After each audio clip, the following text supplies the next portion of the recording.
Hey everyone, hope everybody is having a wonderful weekend and getting ready for Thanksgiving next week. We're finally going to do the long-awaited discussion of bearded dragon diseases, illnesses. I want to give you information on how to treat them, when to treat them, how to prevent as many of these illnesses as you possibly can. And I hope to give you some insight on your dragons and what kind of things can go afoul and pretty quickly. This is the warning part of the video. There will be accompanying photographs for many of these illnesses and diseases. They may be a little hard to view, but I'm going to encourage you to do so because it's important for you to have an understanding of what your dragon is probably going through if they have any of these and how hard it is on them. I think it's important for you to know that. So if you do not want to watch the video because you're not interested in the photos, perfectly fine. I am going to be quoting some work that Thomas H. Boyer, B-O-Y-E-R, DVM, reptile and amphibian practice veterinarian, recently gave when he was the guest speaker at a conference in Reno, Nevada.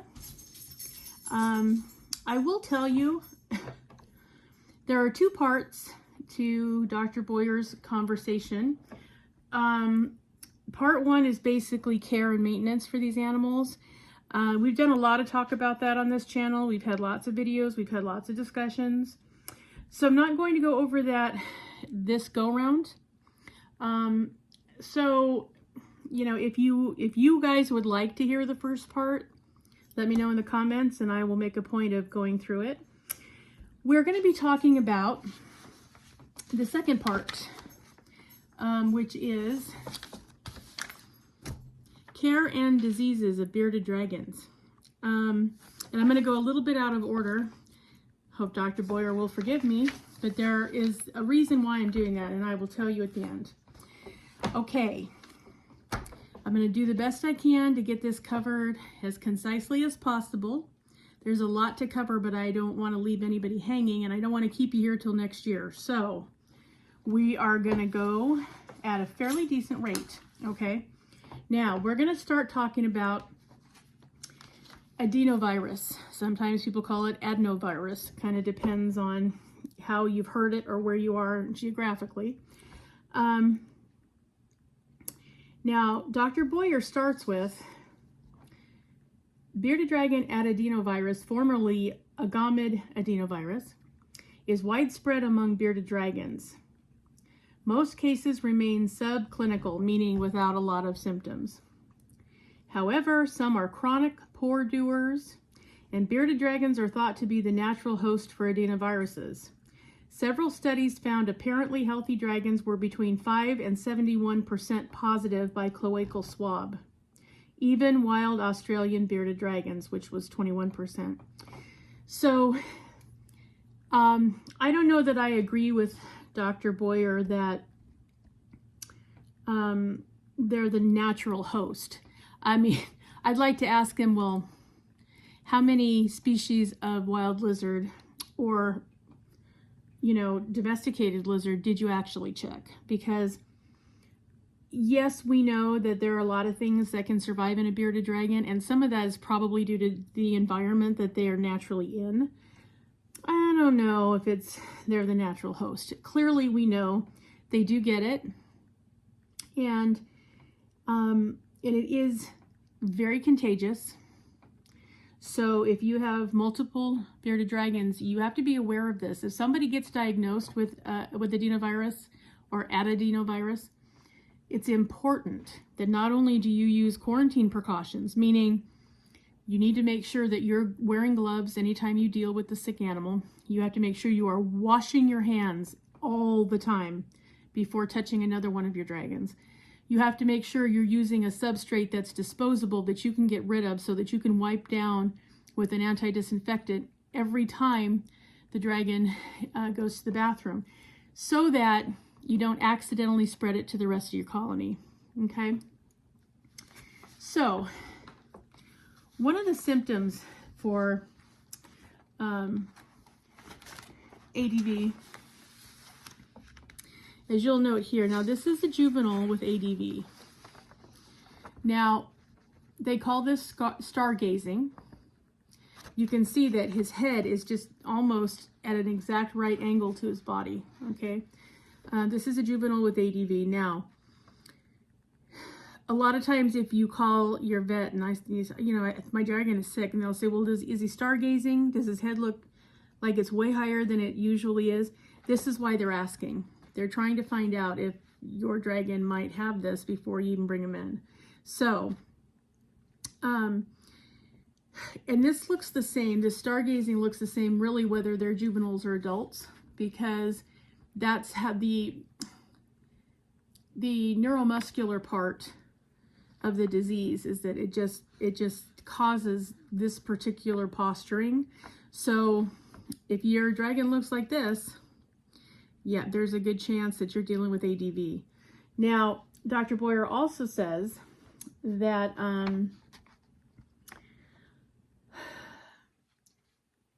clinical signs, in addition to the stargazing, might also include anorexia, so they're not eating, lethargy, they're lazy, diarrhea, weight loss.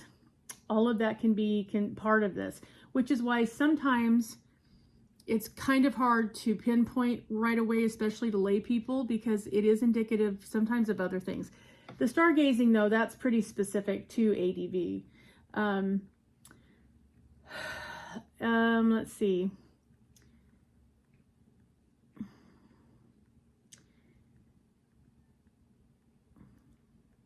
So, and the multiple deaths are common because sometimes they have it when they hatch, so that it's already been passed down to them when they were still egg formed. So it says it's especially common in hatchlings between 1 and 4 months of age. Older and immunocompromised animals are also affected.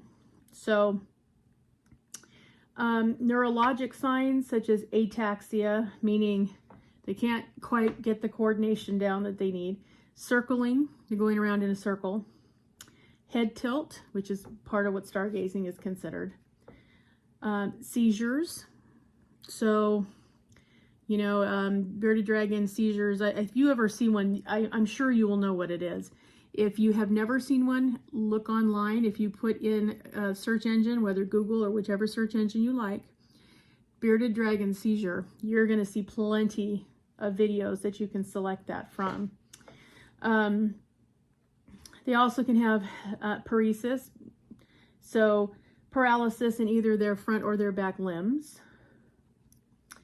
And so all of those, now some of those are also indicative of other illnesses, but if you have the neurologic piece, this is going to be the first suspected illness, is ADV. Now, there's no cure for ADV. There is treatment and ongoing care of the symptoms. They can get well from this. I will tell you a good percentage of them don't get well from this. The factors that make the difference are, number one, how quickly did you act when you saw that your dragon wasn't right and didn't feel well? The longer this goes untreated, the worse the outcome is going to be. When you did find out and you say you got him there right away, okay, is your vet knowledgeable about exotic illnesses? Because there's a difference between a vet that will see exotic animals and an exotic vet. So if you have a veterinarian who specializes in reptiles and amphibians, consider yourself so blessed, because they are so hard to come by. So that's a wonderful thing. If your vet is someone that will see your animal, because no one in the area does, that's nice, but their information on this may be very limited. So you suggest it. If they don't say, you know, I think this animal might have adenovirus, you ask, is it possible that this dragon has ADV? You have to get them to think about it as soon as you bring them in for the best possible outcome, okay? Also, Dr. Boyer goes on to state that adenoviruses are spread through fecal-oral contamination. It is stable in the environment and resistant to disinfection, but susceptible to disinfectants that also work against parvovirus.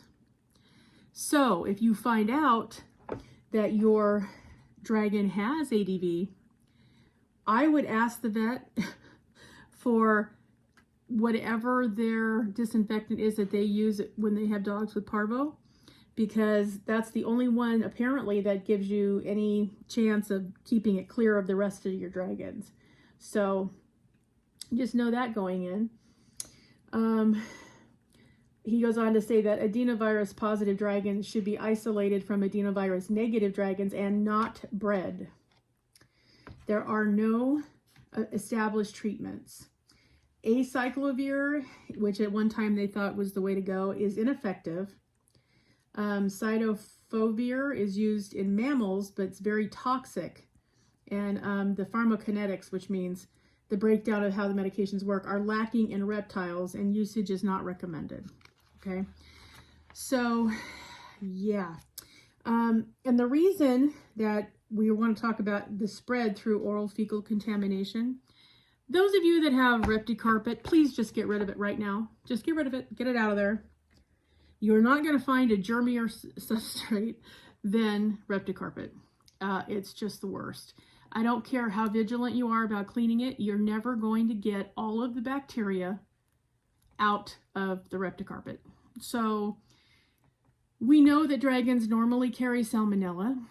We know now that they often carry, even if they're just carriers and they're not actively ill from the disease, they often carry adenovirus, not to mention a few other things that might be going on.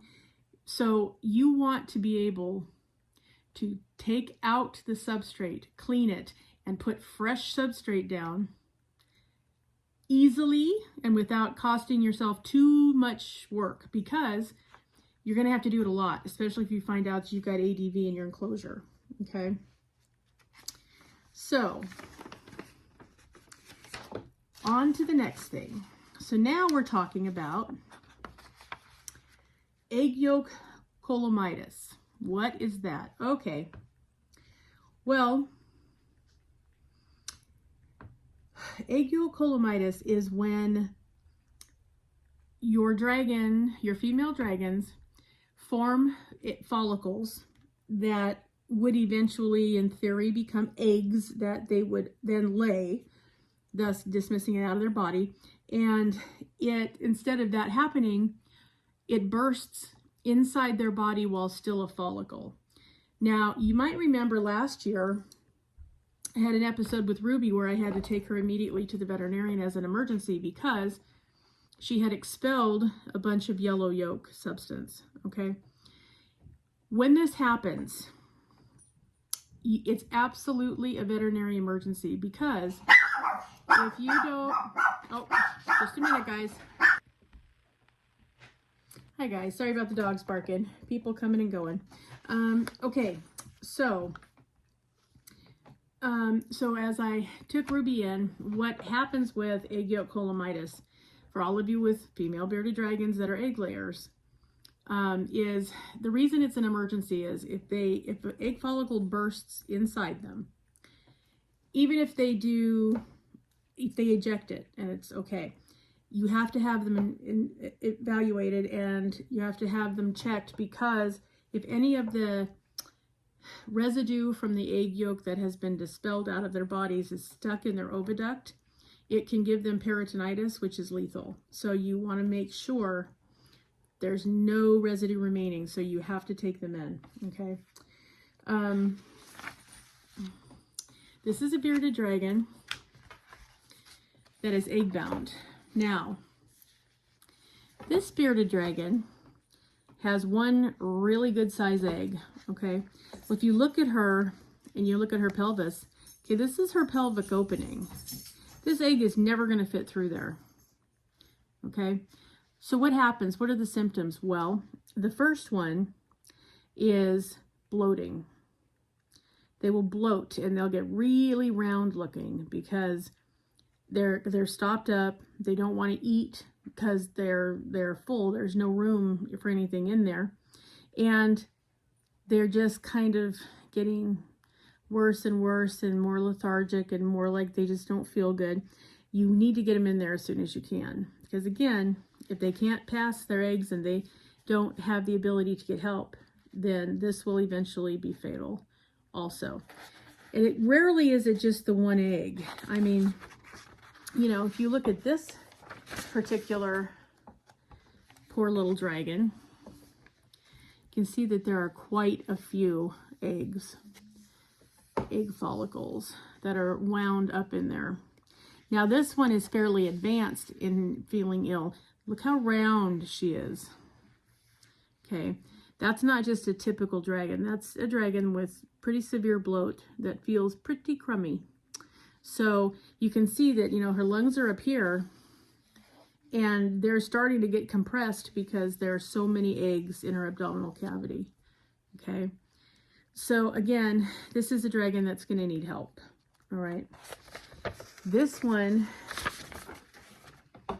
also, this poor thing is completely full of eggs all the way up. Okay, this is now impinging on her ability to breathe. Also, I suspect that what happened here and why her legs are distended like that is because her bones look good. This is not a case of MBD, which can also look like this. This is a case where there are so many eggs in here, and she's so egg bound that it puts pressure on the nerve that runs at the base of the tail, and it causes paralysis. So it paralyzes her back legs because of the pressure, the building of all of these eggs. This is a surgical fix and it's an emergency. These are the things that can happen at any time. Even if your female dragon has had multiple clutches and everything was fine, she laid them beautifully, it's all great, this can still happen. It could be clutch 17 and it could still go on. So you need to be paying attention. If your dragon has any kind of a discharge that doesn't look normal or looks yellow or has any tinge of blood in it or is really runny, you absolutely need to have them taken in and have her checked just to make sure that everything is okay. Also, if she's laid some eggs and you try to feed her and she doesn't want to eat, there's probably more coming.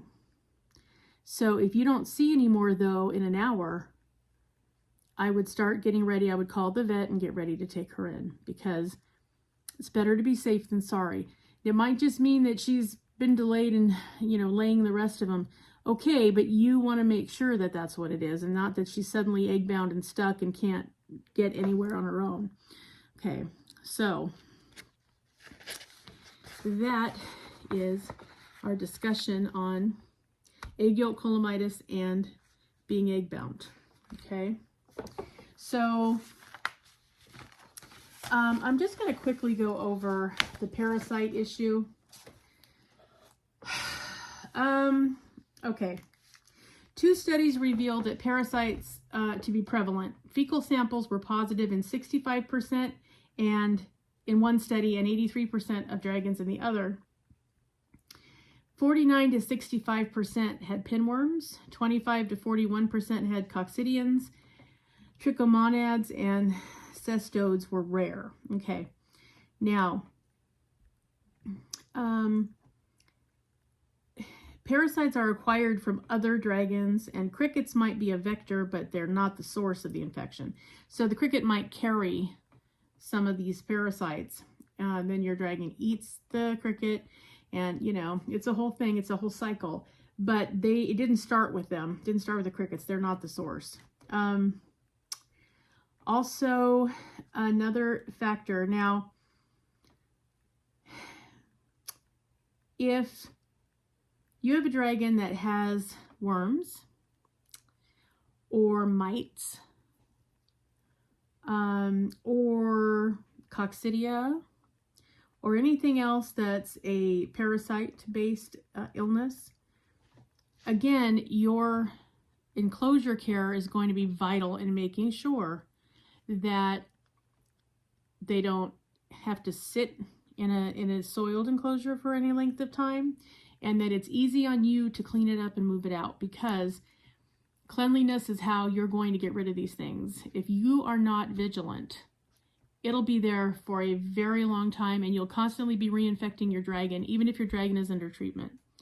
So your dragon has to be clean, the enclosure needs to be clean, and any medication that the veterinarian gives you has to be given to them all the way through till it's empty.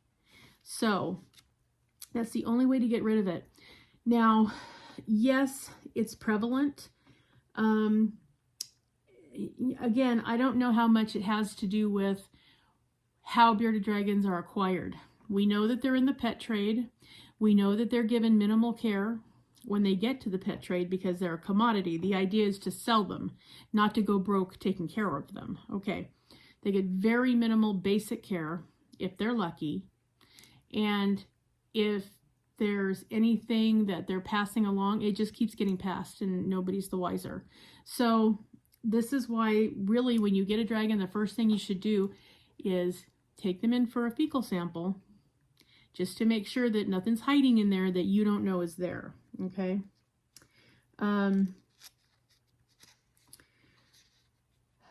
Cryptosporidia is sporadically diagnosed and may be endemic in large bearded dragon colonies supplying the pet industry.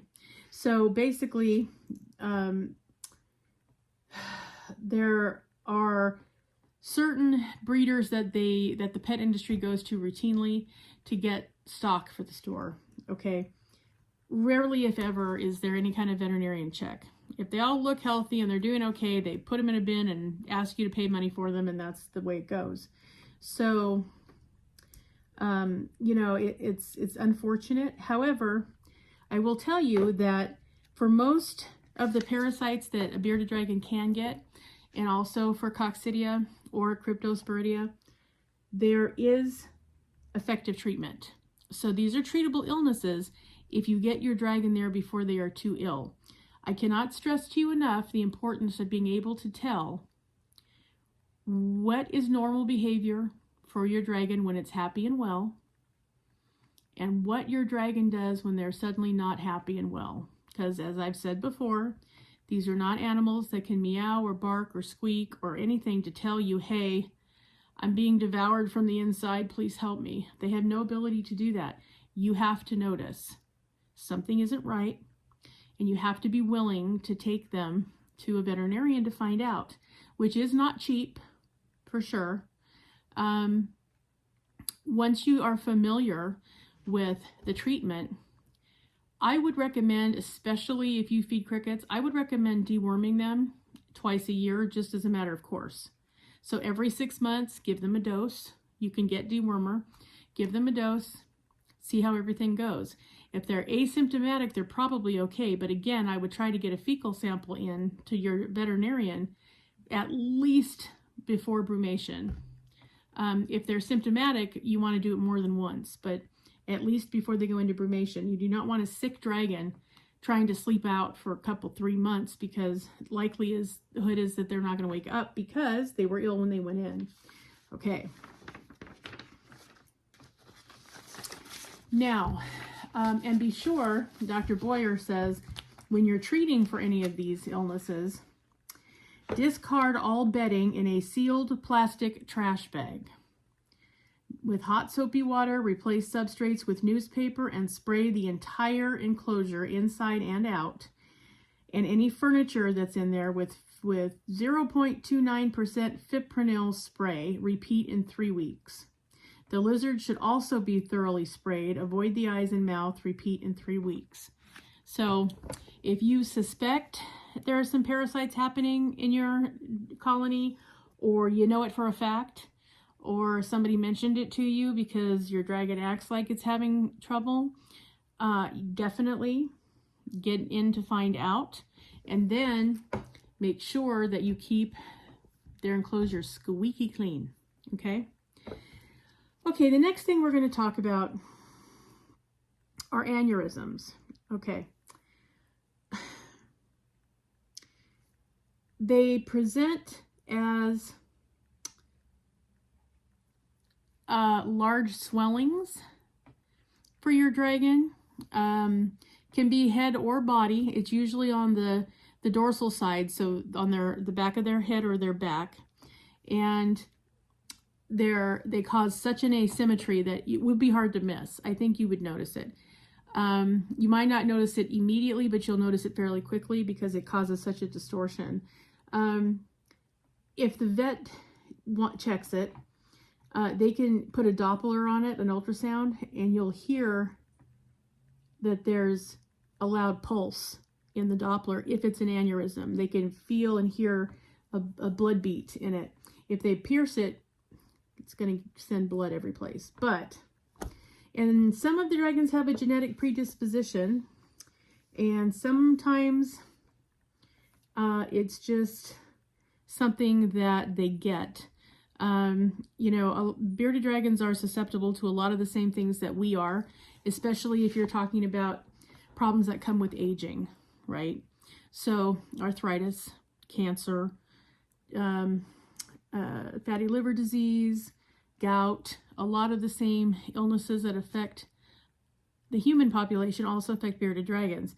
So again, you have to know what's normal for your dragon and when they're trying to tell you something. So I have a couple of pictures here. Okay. This is a dragon that had an aneurysm on the side of his head. Now you'll notice an aneurysm is basically on the inside is where the swelling is, which is different from a cancerous tumor where it's usually on the outside. But see how this looks normal, this side of his head, and this side is so distended. I don't know how long this took, but I'm guessing it even if it was gradual, I don't think it took more than a couple of weeks probably to get to be that size.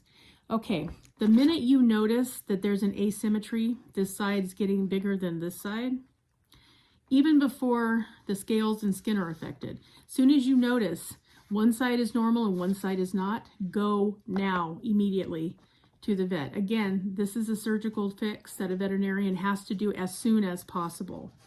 Aneurysms are no joke because they can burst. When they burst in our head, we call it a stroke, okay?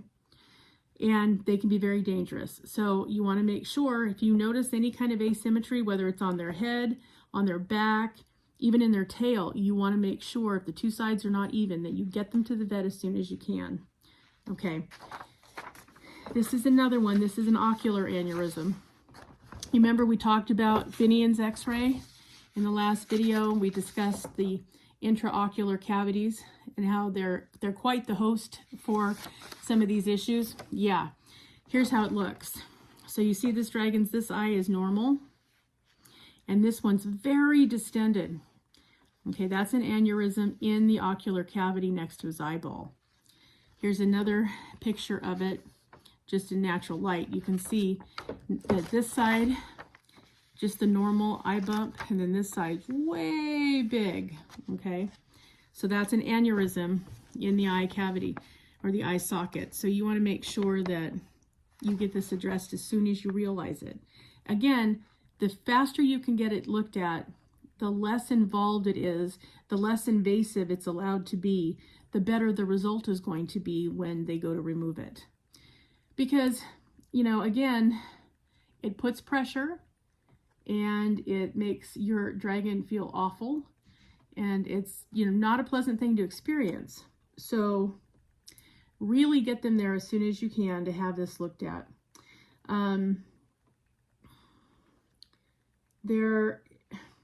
Once it gets to a point where it's pretty bad, your prognosis for how your dragon's going to do or how long they're going to live goes down, down, down, down, down. So in this case, the early bird really does catch the worm. If you don't get them there, it's much worse outcome. So as soon as you notice it, get them in there, find out what's going on, okay? Now we're going to talk about prolapse. Okay. Now, a prolapse is anytime something that is supposed to be inside the body is suddenly outside the body. Okay, that might be part of the rectum. That might be part of the oviduct in females. That might be part of their intestines. Anything that has suddenly come outside the body that's supposed to be inside is called a prolapse. Okay, here's a couple of examples. These are all cloacal prolapse. Okay, so this is the dragon, this is his tail, this is his cloaca or vent, and there is the prolapse. Okay, part of the internal body is sticking out. Okay, here's another one. This one is more severe. Okay, this again has to be handled with a veterinarian. If you take them when you first notice it, your chances are much better, because this has to get clean and sanitized and put back into the body very gently. And sometimes a stitch has to be put in order to keep it there. But if you wait and the tissue is necrotic, you know, it has started to die, or it's badly infected, then chances are your dragon is not going to make it. So as soon as you notice that, oh my God, there's been a prolapse. Now, how does this happen? Okay, well, again, it can happen in egg-laying females. It can happen if your dragon is really constipated, if they're impacted in any way. This is something from straining that can happen. So you want to make sure that anytime you see this, any kind of prolapse, that you are getting it addressed right away, because this is about as dangerous as it gets. So rush to the vet, tell them you have an emergency situation, your dragon has a prolapse. They should get you in right away, and drive them down there and see what they can do to help. Okay? All right. Now, the next thing that we're going to be talking about is yellow fungus. Now, yellow fungus is very, very contagious from dragon to dragon, and it is often a fatal illness. Sometimes dragons can live quite a while. They can live maybe even a few years after diagnosis. Still, most of the time, it's going to be fatal, and it will literally run through your colony if you're not careful about cleanliness. There's a video that Tyler Ruggie puts out talking about how he brought home a dragon inadvertently with yellow fungus and wiped out his entire colony, several dragons. So you want to be very careful. Now, I will tell you, there's a new name for it that the veterinarians want to use. I'm not even going to pretend to try to pronounce it. The reason they've come up with that is because they felt it was misleading, because not all yellow patches are fungal, not all yellow fungus is actually yellow. I think that's kind of ridiculous. You know, it's been there for years. I think it's fine that it stays there. Anyway, so we're going to call it yellow fungus for here. Let's see. They are often fatal, and let's see. Other species have been identified as more common.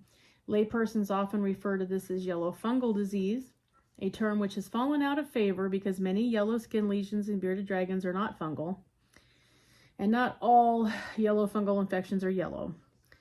Okay, so it's a big long name. Nanizipiosisian mycosis. I had no idea. Okay, so I will be showing you a couple of photos so that you can see what we're talking about. I think the most important things that you need to know is that Dr. Boyer even says dragons can die quickly without aggressive antifungal fluid and nutritional support. So you have to do that immediately. So let's look at Simula fungus. Okay. So these are two different photos of dragons.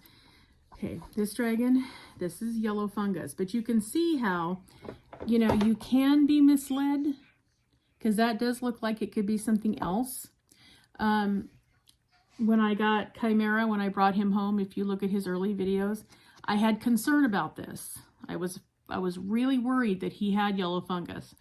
Turned out he had urine burn because where he had been kept was, let's just say, a level of unsanitary that made me angry.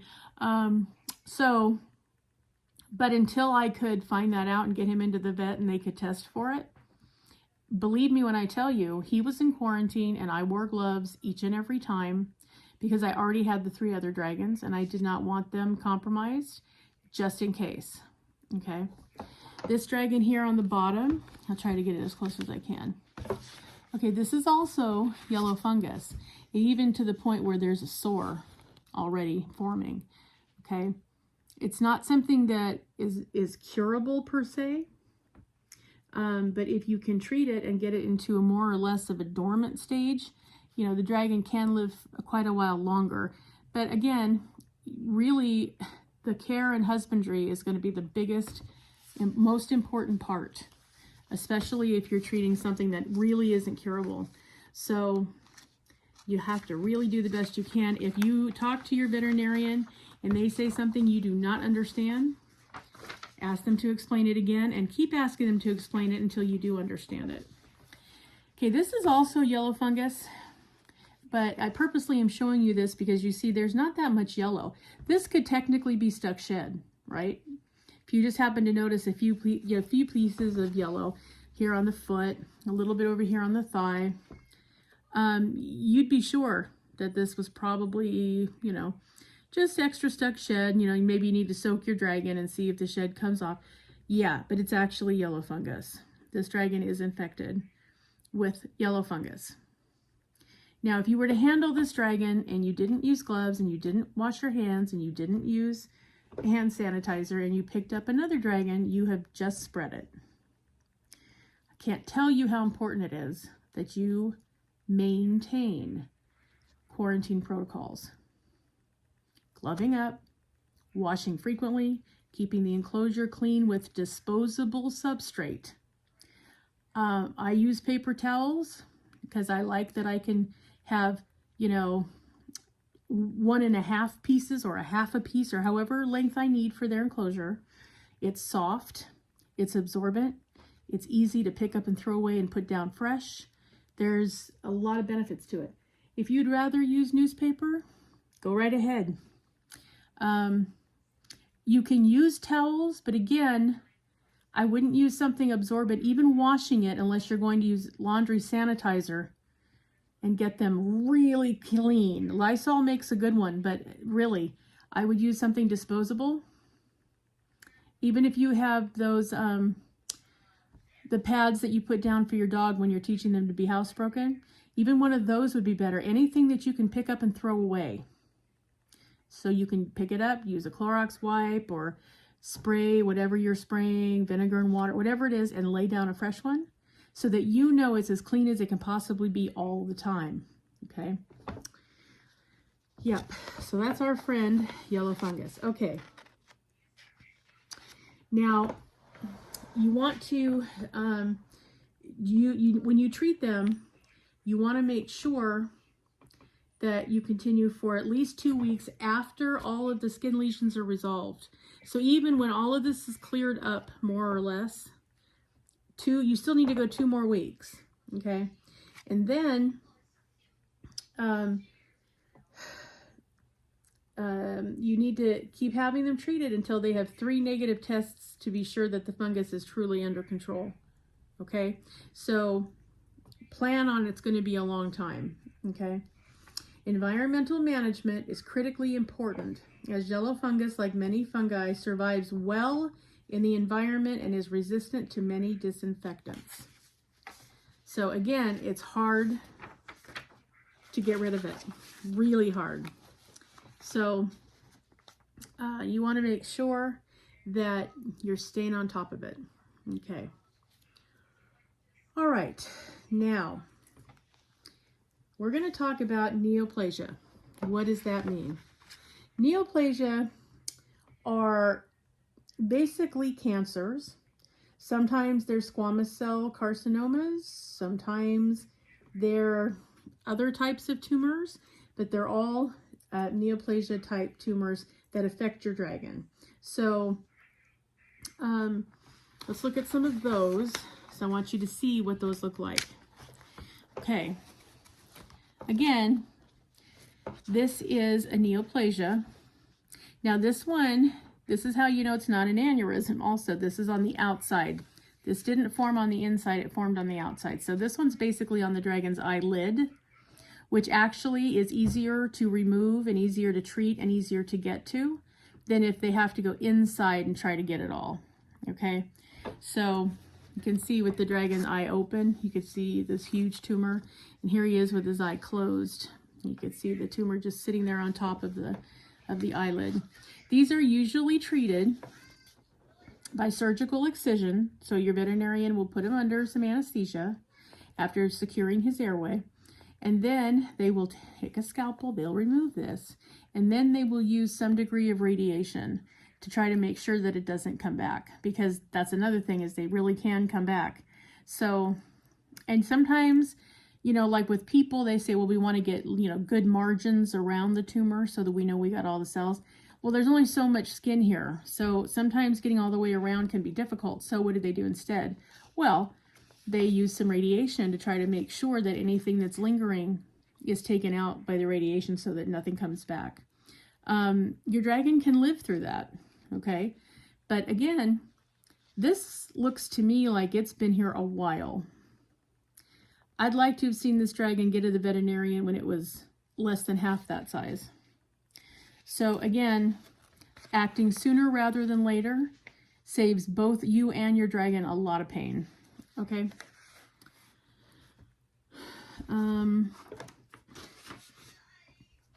Here's another one on another dragon. See this little tumor right here where the arrow is?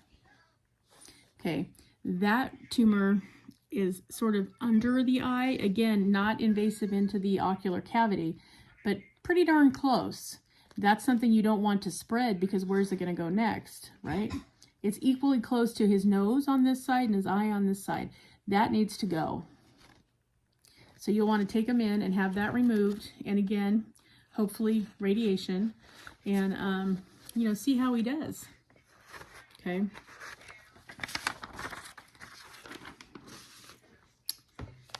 Here we have some more. Remember, I told you that they normally will appear on the dorsal side. So here they are on the back. Here's a big tumor here. Here's a big tumor here. Okay. Now, is every bump and tumor, or every bump and mass that your dragon gets on their back or on their side a tumor? No, not necessarily. They can get lipomas and other things that are benign, like we can. But that's why it's important that you have it addressed. Somebody needs to get in there and do a biopsy so you know what you're dealing with, okay? So soon as you notice, you need to get them in there. Even if they act like they're not bothered by it, you still need to have it assessed, because these can get out of control very quickly, okay? And I know cancer is scary. I have a subscriber right now who has an 18-month-old dragon that has cancer. That's a very young dragon to already have neoplasia type tumors, but you know, things happen, okay? So really stay on top of it and get to your vet as soon as you can. If you notice any kind of lump, bump, anything that resembles any kind of a spot that wasn't there before, okay? This poor fellow here, so sad. This is cloacal tumors. So you see that these are tumors that are literally coming right out of the vent. I can't even imagine how miserable this poor dragon must be. Okay? Now, not a prolapse, because this is not fresh tissue, there's no blood there. Those are tumors that are coming out of the coical opening. Okay? So don't make the mistake of thinking this is something else and just letting it go. This has to go also to the vet immediately. Okay? I'm guessing this dragon probably had behavioral changes, but again, it might have been subtle. Because dragons are both predators, because they eat live insects, and prey, because birds of prey like to eat them, they go out of their way not to look like they don't feel well, because they don't want to be picked off, okay? So you have to be really vigilant. Really, every day when you wake your dragon up or you go to put them in the bath, you should pick them up, give them a good look over, top side, underside, the whole shebang, give them a love, tell them good morning, and then feed them their breakfast. So you know what's normal. And you'll know right away if something comes up that isn't normal, because the longevity for you and your dragon kind of depends on you being able to tell. Okay, so those are Cancer, just in case you needed to know. Okay, now we are going to talk about impaction. Why are we going to talk about impaction? Well, we're going to talk about it because it's something that happens all too often, and most of the time it's preventable. Usually it's dietary problems. You're feeding something that is not the right type of feeder. It's the wrong size feeder. Remember, you shouldn't be feeding them something bigger than the space between their eyes. Anything, especially anything with an exoskeleton. Hornworms, they're squishy. They don't have to break down the skeleton, so those they can eat. But anything with a shell, crickets, dubias, superworms, you name it, those all have to be broken down. And if you're trying to feed them something bigger than their head, can you imagine if somebody gave you a slice of pizza bigger than your head?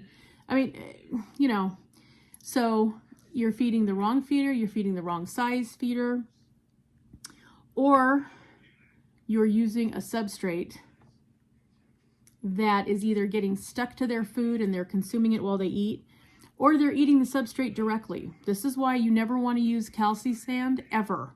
Because if your dragon ever gets low on calcium, they know there's calcium in it. They will eat it. Never do you want them to do that, okay? So this dragon right here, this is specifically sand impaction. This is a dragon that was on a sand enclosure. And this is the impaction. This is how the sand literally all bound together and bound him up, and he could not pass anything. This has to be surgically fixed. If you have a dragon, they're just constipated, they ate too much, or they had one of their favorite vegetables and it didn't all pass through. Okay, you can handle that with some baby food applesauce, or some diluted prune juice, or some diluted apple juice. There are many ways to handle it. This is going to take surgery. This is not going to come loose by itself. The thing about sand especially is because it packs itself together. And when it could no longer get through here so that he could pass it out, it just kept building and building and building. This is from his stomach all the way down to his intestines. Like, the whole thing is impacted. There's nothing this dragon can do except pray for surgery. If this hadn't been addressed, this dragon would die. They will die of an impaction. So for those of you that think sand is perfectly fine for a substrate, your dragon might do okay with it. To me, this isn't worth the risk at any time for any reason, because it's not necessary. There are 1,000 different substrates. You don't have to use sand. So if you want to use sand and you want to risk this happening to your dragon, just know that's what you're doing. You are taking a risk that an impaction could form, and God forbid you're not there to notice until it's too late. Thousands of dragons every year die due to impaction from substrates they're on. This one happens to be sand, but it could be, you know, the calci sand. It could even be coconut fiber. It could be anything that's loose. Loose substrate can be rough. So keep it in mind. Okay, this is another dragon. Also impacted by sand. This poor thing, it just doubled up on itself. There's no way anything's going to pass through there. Literally anything. Okay, so, and you can see, I mean, look how, you know that this is a juvenile. Look how tiny these bones are. They're just so little. Little tiny pelvis, little tiny tail. Okay, there's no way on this God's green earth that this poor little dragon is going to pass that big mass of sand in his stomach and intestines. So, again, you can use sand. I don't really understand the point of being, having to worry about it and being at risk for this all the time. To me, it seems like an unnecessary risk. But again, if you're going to use sand, you need to make sure that you're paying attention. And if there's a behavioral change, or they stop eating, or you notice that they're not pooping regularly, you are responsible to be on top of it. So you need to consider the possibility there might be an impaction and act accordingly. Okay. Last but not least, everyone, we are going to talk about metabolic bone disease. If I could talk, that would help. Why did I save this for last? Okay, I'll tell you why. Firstly, because this is the most common and most tragic disease that can affect your dragon, and the most 100% preventable. This is almost always a husbandry mistake. Most of the time, it happens in the first year of life, because that's when the most growth rate goes on. So 0 to 12 months is when your dragon goes from hatchling to juvenile to subadult to adult. That is extremely fast growth. That's why the infants and the juveniles shed so much, because they're growing so quickly. If you do not maintain their protein-based diet with calcium, with UVB light, you're going to get a dragon with metabolic bone disease. Now, remember, can they feel the changes in their body? Sure. Most of the time, this is painful for them. There's still no way for them to tell you that, though. So you have to pay attention. You have to know what's going on. Okay, this is a dragon. I apologize for the picture was not good quality. So, and I borrowed it. So, yeah. But you can see well enough here how misshapen the spine is. Even the tail, how crooked it is, how the legs are stuck out. They're not really in a normal position for this dragon. Yeah, good old metabolic bone disease. Okay. This dragon also, metabolic bone disease. Now, this one isn't as severe as the one we just looked at, but you can see how this arm looks rubbery. See how it's kind of tucked funny underneath his body? That's because the bones in that arm have metabolic bone disease. What does this mean? This means that this dragon did not have what he needed. He did not have the calcium. He did not have the protein. He did not have the UVB light. Probably got 0 sunlight. And as a result, his bones are not formed correctly in that arm. Now, Ruby has a little bit of MBD in the forearm on one arm, and she doesn't have this severe way of doing it, but she will occasionally turn her arm on one side and look like a bulldog, but it doesn't stop her. And she can move and climb and whatever, and she will correct it. Even sometimes when she's standing weird, she'll fix it. And she does it a lot less now than when I first got her. But this is so sad to see, because this is, again, 100% preventable illness. So someone did this to this dragon. This is, I would say, a moderately severe case of MBD, because this dragon has deformed, they call it rubber jaw. This dragon's whole jaw is deformed.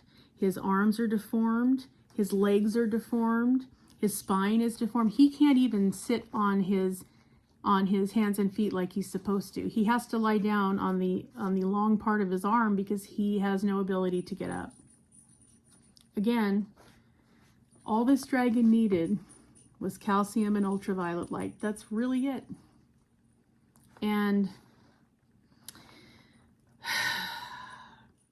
we all need to remember, this is our fault. When you take this animal home because, oh, look at that cute baby lizard in the pet store.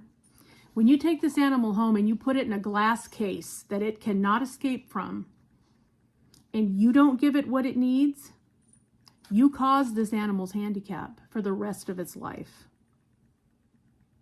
So if you're looking for an animal that you can just throw food in a dish and close the door and go, this is not for you. These animals have health care requirements, and if you're not willing to do them, then this is not the animal for you. You need to look at something else. They're wonderful pets, but they are your responsibility to know what they need and to make sure that they get it. This animal is going to have a hard time eating any kind of shelled feeder because tiny, tiny little face, tiny little rubbery jaw, very few teeth, can't even close its mouth all the way. How's it going to chew the exoskeleton of a bug? Literally, it's probably going to need to be assist fed for the rest of its life. So please think about these things prior to getting a bearded dragon. They deserve better than this. And this is our fault. So please think about that. So you've seen now the outside. Now I want to show you a little bit about what the inside looks like. Okay.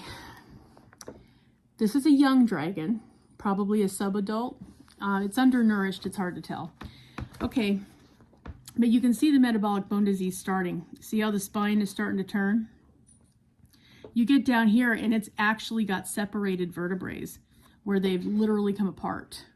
It's getting a bend at the end as well because of this break right here. So this dragon, now this dragon is young enough, you can reverse this. If this dragon gets rescued or sheltered by somebody who knows what they need, this you can reverse most all of it. So, you know, this is a lucky dragon because somebody took it to a vet and it got x-rayed and the vet knows what to tell the people taking care of it. So that's wonderful. It doesn't have to end up with rubber jaw or an inability to walk or anything of that nature, right? Now this one, remember we talked about Finian, its x-ray, and his bone opacity and how it looked. Okay, this is an x-ray of a dragon with MBD. Notice the difference. You see how you can barely see this one's bones? The ribs especially, you can't hardly see them at all. You can see fins real well, but you can't see this poor dragon's at all. This is a very fragile little creature. Dragons with MBD, you don't have to even hold them very hard and they can still get really injured because their bones are supposed to be their protective armor. Well, when their bones look like this, there's no protection. I mean, look at the leg bones. You see how there's big holes that look like gaps? Yeah, that's where the bone didn't form because he didn't have what he needed. This is a hypocalcemia and lack of UVB problem. Now, this dragon is pretty close to adulthood, if not an adult already. Your ability to reverse this is not as good as if he's a juvenile. You can still make an impact. And anytime, no matter how sick a dragon is, if you correct their nutritional issues, all good. You can still make an impact in their quality of life. As someone who rescues dragons, when I get a dragon in, I expect this. So when I don't see it, Oh, I am so happy. That's the icing on the cake, because I really do. I expect it. It takes people the better part of 6 months to realize that, oh, yeah, we don't know what we're doing. This is not the animal for us. Okay, it's stopped eating. We need to rehome it. Most of the time they wait too long and they're literally half dead before I even get them. I still try. And I've been successful. You know, Finian was a rehome. He was already over a year old when I got him, so he was fully grown. In theory, although he did grow after I got him. And, you know, he's got beautiful bones. So we were able to reverse anything that was done, which for him probably wasn't too terrible because he did have owners that had an interest in reptiles and had multiple reptiles. So they did sort of know what to do. So, you know, he wasn't as bad as he could have been. And so my job then is to try to do as much as I can to correct whatever's been done to them so far. Now this is a side-by-side. This, this top one is a skinny dragon, but with excellent bones. This one does not have excellent bones. This is MBD right here. So you can see it from even from the jaw and how this one doesn't seem to have any. It's got missing bone. You can see that this one's got nice ribs, got nice leg bones. This one you can barely see them, and the leg bones have big gaps in them where it looks like someone took an eraser and erased it. That's where the bone has not formed or has not formed correctly due to, again, their lack of calcium, protein, and UVB light. These animals require these things. It's not negotiable. It's not up for debate. They need that. It's really not that much. And once you get your temperatures right, you get all your bulbs in, you get the right kind of calcium that you need, and you change your bulbs every 6 months, that's all you need to do, and they will flourish and thrive, and you'll have a wonderful time with them. But you have to be willing to do it.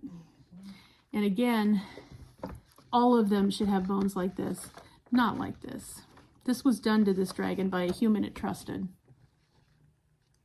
This is why I do MBD at the end, because it's the most tragic in a lot of ways and the most preventable. If you do no other research on any other illness that bearded dragons get, please look up metabolic bone disease. Find out how to prevent it. If you see someone who has a dragon clearly not thriving and looking like they're holding their legs funny, please say something to them. Because really, this just needs to be corrected, you guys. That's really what it breaks down to. All right. I hope you found that informative. And again, the veterinarian whose work I was quoting is, I buried my notes, guys. Hold on. You can look at Finn's x-ray again for a minute. Is Thomas H. Boyer, Boyer DVM, the quote-unquote Wild West vet, reptile and amphibian practice.